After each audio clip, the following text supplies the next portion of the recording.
Bismillahirrahmanirrahim. Assalamualaikum warahmatullahi wabarakatuh. Bismillahirrahmanirrahim. Alhamdulillahirabbil alamin. Wa bihi nasta'in ala umuri dunya waddin. Wassalatu wassalamu ala sayyidil anbiya'i wal mursalin sayyidina wa maulana wa habibina wa syafi'ina Rasulillah Muhammad ibn Abdullah wa ala alihi wa sahbihi ajma'in. Allahumma 'allimna ma yanfa'una wanfa'na bima 'allamtana warzuqna ilman wa amalan wa ikhlasan taqarribuna ilaika amin amin ya rabbal alamin. Rabbi syrah li sadri wa yassir li amri wa halul 'uqdatam min lisani yafqahu qawli. Allahumma rzuqna fahman nabiyyin wa hifdzal mursalin wa ilhamal malaikatil muqarrabin birahmatika ya arhamar rahimin. Amma ba'd. Mari kita buka kesempatan ngaji kita kali ini dengan baca surat Al-Fatihah ala kulli niyatin sholihah bila hadratin Fatihah.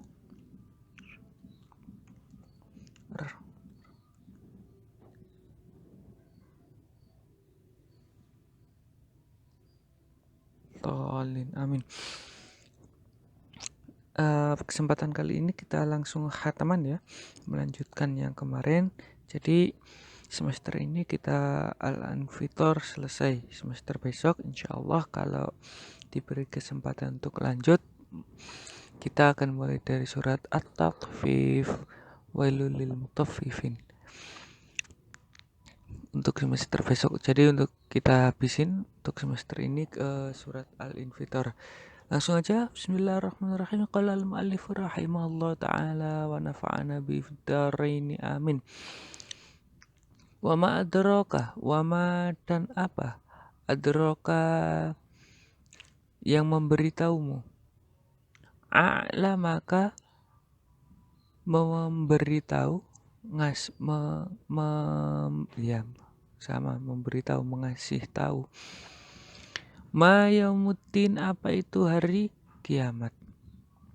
Apa itu hari pembalasan? Jadi hari kiamat itu hari akhir, itu banyak namanya dan banyak istilahnya. Ada hari kiamat, ada hari akhir, ada hari pembalasan, ada hari apalagi ya, banyak istilahnya, banyak. Yaumuddin, ada yaumul jaza, ada yaumul akhir. Istilahnya kalau dalam bahasa Arab banyak hari kiamat, mengacu pada sebuah hari kebangkitan di mana ada kehidupan setelah kematian. Apa saja isinya ya, termasuk pembalasan, hari di mana seorang yang melakukan kebaikan dimasukkan surga, yang melakukan maksiat kejahatan dimasukkan ke dalam neraka. Tsumma ma adraka, lalu apa yang memberitahumu? Ma yaumuddin, apa itu hari kiamat? Sama, kalimatnya sama akan tetapi diulang. Nah, pengulangan seperti ini di dalam Al-Quran bukan tanpa alasan, tetapi kalimatnya diulang untuk menunjukkan apa? Ta'zimun li sya'nihi, untuk menunjukkan ta'zimun. Ini diterangkan di tafsirnya, ta'zimun untuk mengagungkan, untuk membesarkan, li sya'nihi pada kondisinya. Maksudnya sya'an atau kondisi situasinya.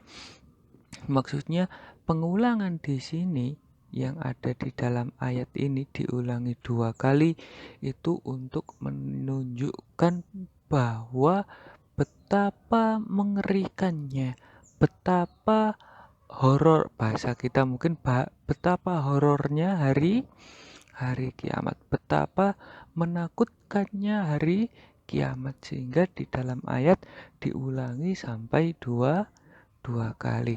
Kayak kita ketika tahu tentang sesuatu, beneran diulangi, Ini beneran sampai 2 kali itu betapa menakjubkannya ketika diulang 2 kali ya. Tetapi kalau di sini diulang 2 kali untuk menunjukkan betapa mengerikannya, betapa horornya, betapa menakutkannya hari hari kiamat.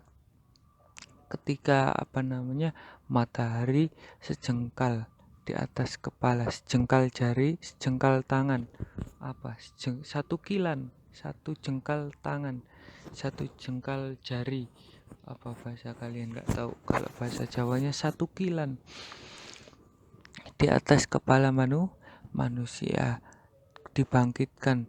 Yang awalnya mati sedang enak-enak di alam barzah, tiba-tiba dibangkitkan. Yau wa ma adraka yaumuddin. Yaumu birraf'i dengan rofa. Kalau birraf'i itu yaumu dengan dhamma ai huwa yaumun, yakni hari. Yaumula kalau di kita baca biasanya yauma. Nah, tetapi di qiraah lain ada yaumu, ada yauma dengan harokat dhammah dan dengan harokat fathah. Yauma la tamliku, hari yauma hari, la tamliku tidak memiliki nafsun jiwa, satu jiwa. La tamliku tidak memiliki nafsun seorang jiwa, sebuah jiwa, seseorang. Yauma la tamliku tidak memiliki nafsun seseorang, li nafsin pada orang lain, syai'an sesuatu. Minal manfaat tidak memiliki apa? Ya, tidak memiliki atas orang lain, tidak memiliki apa? Minal manfaati dari kemanfaatan. Maksudnya nih, ketika dulu di kehidupan dunia ada 2 orang yang bertikai, orang lain masih bisa untuk melerai. Ketika dulu di dunia seseorang tidak bisa melakukan sesuatu, akhirnya dibantu orang lain. Nah, akan tetapi nanti di hari kiamat ketika ada sesuatu kerepotan pada seseorang, orang lain gak bisa membantu. Yang bisa membantu kelak di akhirat adalah amalnya sendiri ketika di dunia. Yang dulu ketika di akhirat kelak ada seseorang yang yang akhirnya disiksa di neraka, naudzubillah min dzalik. Gak ada yang bisa untuk memberikan pertolongan padanya kecuali beberapa orang yang diberikan izin oleh Allah Subhanahu wa ta'ala. Semisal orang yang hafal Quran, nanti kelak di Al-Quran akan diberi oleh Allah kesempatan untuk menarik 10 orang yang masuk ke dalam neraka, semisal kayak gitu. Untuk hal-hal yang lain nggak bisa ketika dihisab, semisalnya nggak ada yang bisa membantu. Dulu ketika di dunia pernah menyakiti orang, terus orang yang disakiti mengadu kepada Allah Subhanahu wa ta'ala, ya Allah, saya dulu pernah diginiin sama si fulan, bla bla bla bla bla. Disidang sama Allah, dihadapkan dua. Nggak ada nanti yang lain, oh saya menjadi saksi ya Allah, ini nggak gini kayak gini, nggak bisa kayak gitu, nggak bisa membantu. Oh ini nggak salah ya Allah, yang ini yang salah ini gini gini gini, nggak bisa kita membantu. minal manfaati wal amru, dan perkara yauma idzin di hari itu lillah, hanya milik Allah. La amra li ghairihi, la amra tidak ada perkara li ghairihi milik selain Allah di hari kiamat, fihi di hari kiamat. Ai lam yumkin, yakni tidak mungkin, tidak memungkinkan ahadan untuk seseorang minat tawasuti untuk melerai fihi di dalam hari kiamat bi khilafid dunya, berbeda dengan di dunia. Kalau di dunia ada seseorang, dua orang yang memiliki urusan, orang lain bisa ikut campur, orang lain bisa ikut membantu. Akan tetapi ketika di akhirat nanti ada dua orang yang berselisih, contohnya nih, contohnya ada dua orang yang saling mencintai di akhirat. Akan tetapi karena cintanya ketika di dunia itu tidak sesuai dengan syariat Islam, akhirnya di akhirat sama Allah dibuat untuk saling membenci. Yang di dunia kelihatannya saling mencintai, tetapi di akhirat nanti bukan saling membenci tapi saling saling bertengkar. Loh, dulu kamu mencintaiku, berpacaran seumpamanya. Dulu kamu pegang-pegang tanganku, itu kan dosa. Loh, kamu kan yang megang tanganku, kamu dong yang harusnya mendapatkan dosa yang masuk neraka. Loh, kamu kan mau tak pegang tangannya. Saling yang perempuan bilang, kamu kan mau tak pegang tangannya. Kenapa kamu mau? Harusnya kamu dong. Kamu harusnya menolak dong. Dan gak mau, seharusnya kamu yang masuk neraka. Dan lain sebagainya. Kayak gitu.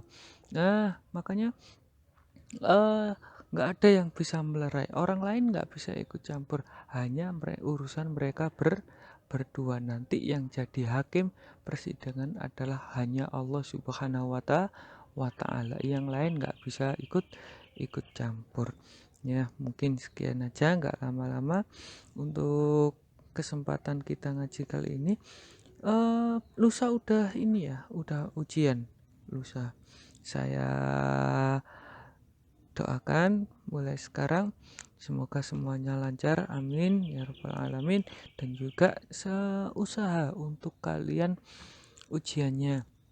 Ingat, saya ingatkan satu, berkali-kali sudah saya ingatkan, ketika kalian nggak bisa dalam ujian itu wajar, karena kita sedang dalam masa belajar. Kalau nggak bisa, ya udah, besok kita belajar mana yang belum kita bisa.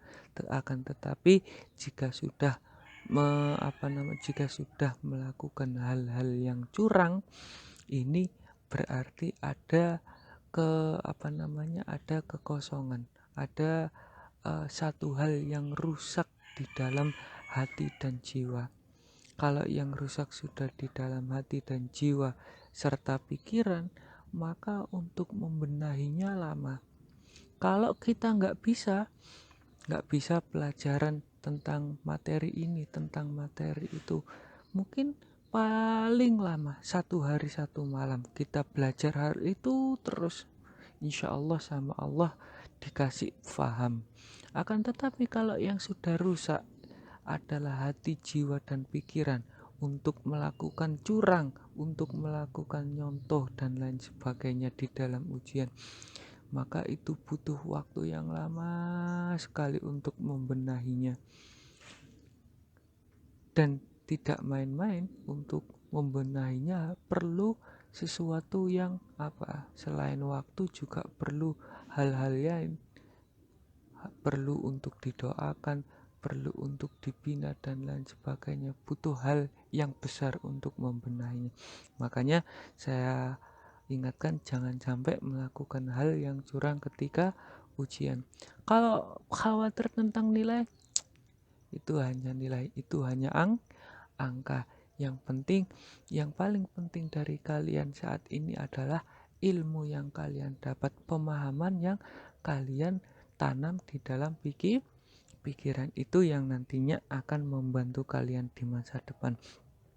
Belajarnya jangan lupa diatur waktunya, terus makan, minum, istirahatnya diatur, dijaga mulai sekarang. Jangan sampai sakit ketika di masa ujian, apalagi ketika musim hujan seperti ini. Terus doanya jangan lupa ibadahnya diperketat, main-mainnya dikurangi. Mulai dari saat ini dipersiapkan dengan baik. Ini kesempatan kalian untuk menyongsong masa depan. Kapan lagi belajar kalau nggak waktu ujian? Kapan lagi bisa belajar secara intensif? Hari-hari biasa tetap belajar, cuma tidak seperti waktu ujian. Silahkan menikmati waktu ujian, silahkan menikmati di mana kalian bisa merasakan nikmatnya pemahaman ketika sudah paham akan sesuatu. Dan di sanalah akhirnya manusia itu berbeda dari yang lain, dari kenikmatan tentang berpikir dan paham. Sekian dari saya, mohon maaf kurang lebihnya atas 1 semester ini. Apabila ada kekurangan, apabila ada uh, yang tidak benar dari apa yang saya sampaikan selama ini, mohon maaf. Sekian dari saya. Wassalamualaikum warahmatullahi wabarakatuh.